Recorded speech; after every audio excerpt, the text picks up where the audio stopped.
Hey guys, and welcome back to Chess and Coffee. Ooh, it's a little hot this morning. So I competed in the state tournament last weekend, and I ended up winning all 4 of my games. And so I'd like to go over one with you. This was a game that I played black. It was the 4th round of the tournament, and the time control was 45 minutes with 5-second increments, but I only used 20 of those. I'm very bad with using all my time. I usually just move. But anyway, I just got my game here logged into the computer. And so yeah, let's check it out. So, my opponent's first move was d4. It's one of my favorite opening moves too. So I was very happy to see this. I played d5 in response, kind of copycatting. Bishop f4 my opponent played, starting the beginning of the accelerated London system. Knight f6, protecting the pawn. Knight f3, knight c6, attacking the pawn. e3, bishop f5, bishop d3.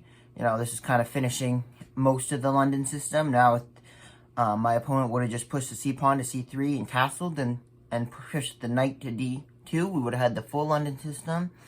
I played knight e4, taking the center. Knight c6, pushing the knight out. So this is kind of away from the regular variation, but not by too far. It's kind of just a different variation of the London. I played e6, freeing my bishop file. Gotta get that bishop out. My opponent played knight b5, threatening to fork on c7 if I move my queen away from protecting that square. Bishop d6 is what I played, offering a trade of bishop for the knight. They took, putting me in check, and then I retook with the knight surrendering the center because I didn't really want to mess up my pawn structure on my queen side. Bishop takes f5 was the next move. And so this was just a bishop trade. I took again with the knight, kind of taking back some of that center, but not as good as I had before. They played knight e5, kind of, playing Uno reverse, taking the center back.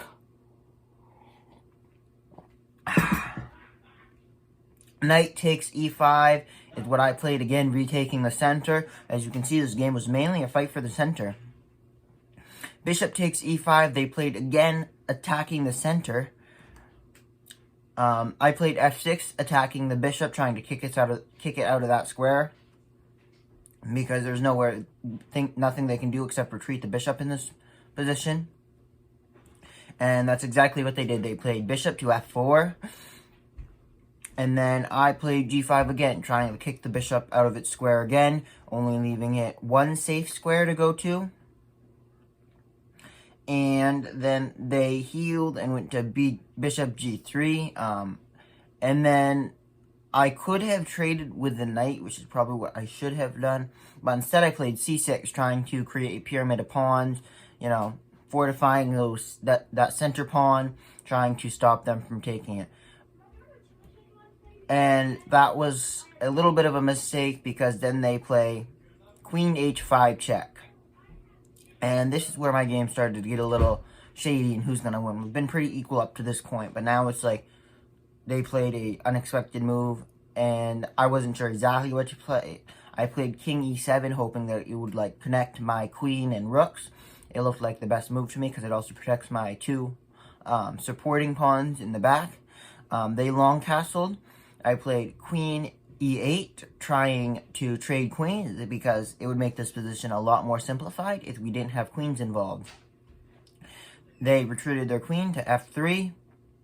I took the bishop with the knight on g3. They played f-pawn takes g3. I played queen g6. They played h3. I played h5. Now there's a fight on the king side starting to happen. They played g4. I played h takes g4. They played queen takes g4. I played queen h5, again trying to trade queens. I was very eager to trade queens in this position because I think I would have been able to win if we didn't have the queens. They again retreated their queens. They obviously knew that they didn't want to trade queens. They went queen g3, trying to prevent a trade. And this is another one of my mistakes. I played queen h4 because this move allows what they ended up playing, queen c7 check. And now I'm going to lose a lot of pawns and maybe a rook if I don't play this right.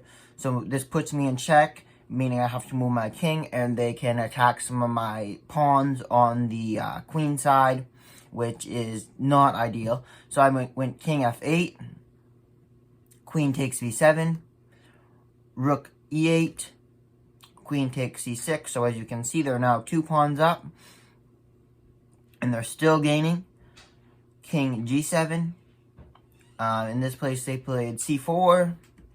At this point, the evaluation bar says that they're up 1.7 pawns in their position. I played queen e4, rook on h to e1. So the position's not bad anymore. Now it's just about equal. Queen takes g2. And I'm not really sure why the computer says that was a mistake also, putting it up to having them have a 1.1 advantage in the position. But I think that was probably because I missed some better move or something. Not sure exactly what it was. Maybe rook c8? I'm not really sure. But that could be. After that, they played queen c7 check. And now at this point, it says I'm just slightly winning on the evaluation bar by 0.5. King g8 is what I played, or king g6, sorry. This is a very good position for me to have my king, because now my king has the potential to move out towards into the battle, and it also protects one out of the 2 center supporting pawns. Queen takes a7 is what my opponent played. Rook a8, attacking my queen, and at this point I'm winning by 7.9 according to the evaluation bar. So as you can see, I've really turned this game around. Rook g1, attacking my queen, and so I took their rook. Queen takes g1 because I figured why not go for a queen and a rook if I can. They said rook takes g1, and then I took the queen with a rook on a7. Then they played a3. At this point, I'm winning by 8.4. So now I'm pretty happy, but I was a little scared there for a minute because I thought I was losing. D takes c4, just because that pawn was hanging, and, you know, it was a pawn on a rank that would have been hard for me to get to with my pawns. So I took rook h1, g4, offering a trade in which they couldn't take, because if they take, then I take the rook. h4, rook on a to h7, so this doubles up my rooks, meaning that I should be able to take that pawn and maybe win a rook if they don't surrender the pawn. King c2, not really sure what the purpose of this move on their part was. I think they were going after that pawn that passed pawn I have. Rook takes h4, taking the pawn obviously. Rook g1 obviously, because they didn't want to trade rooks, because if they traded rooks, then they would have just had 4 pawns against 2 rooks and 4 pawns. So it wouldn't have been a good position for them at all. I played f5, you know, making the strong connected pawn. King c3, rook c8, a4, rook h3, a5, rook takes e3 check. Obviously, this is fairly good because now I'm pushing their king even more. King b4. At this point, I have mate in 14, but I didn't see it because who actually sees mate in 14 unless you're Hikaru? Rook b3 check. King a4. Rook takes b2. a6. Rook's cb8. At this point, I have mate in 8, but obviously I knew I had a mate coming. I didn't really count moves. I played rook. They played rook c1. That was a bad move for them because now you have rook a2, checkmate. Overall, this was a fairly good game. I personally enjoyed it. I had some trouble at the beginning, especially when I let that queen in. but I definitely think that I made a good comeback.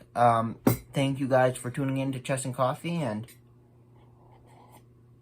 have a good one.